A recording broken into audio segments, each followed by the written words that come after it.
और subject is business law, topic is proposal यानी प्रस्ताव। प्रस्ताव क्या होता है?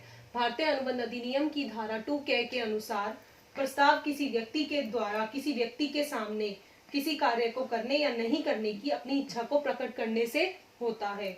उसका उद्देश्य होता है दूसरे व्यक्ति की सहमति प्राप्त करना। फॉर एग्जाम्पल, मिस्टर ए अपनी कार सेल करना चाहते हैं, बट उनके लिए उसको मिस्टर बी की सहमति प्राप्त करनी होगी, तब तक वो क्या कहलाएगा? प्रस्ताव नहीं कहलाएगा।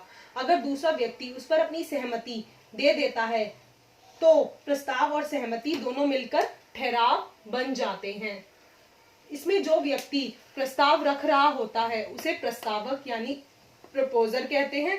जिस व्यक्ति के सामने प्रस्ताव रखा जाता है उसे प्रस्ताव ग्रहीता यानी ऑफरी कहते हैं। Now I will tell you प्रस्ताव फीचर्स ऑफ प्रपोजल, प्रस्ताव के आवश्यक लक्षण। फर्स्ट वन इज कम से कम 2 पक्षकारों का होना। प्रस्ताव में 2 पक्षकारों का होना आवश्यक होता है, जिनमें से एक पक्षकार दूसरे पक्षकार के सम्मुख प्रस्ताव रखता है। एक व्यक्ति या एक पक्षकार द्वारा प्रस्ताव करना संभव नहीं है। सेकंड इज प्रस्ताव में किसी कार्य को करने या ना करने की इच्छा प्रकट करना। प्रस्तावक द्वारा प्रस्ताव में किसी कार्य को करने की इच्छा प्रकट की जाती है। किसी कार्य को ना करने से आशय किसी कार्य से अलग रहने से है।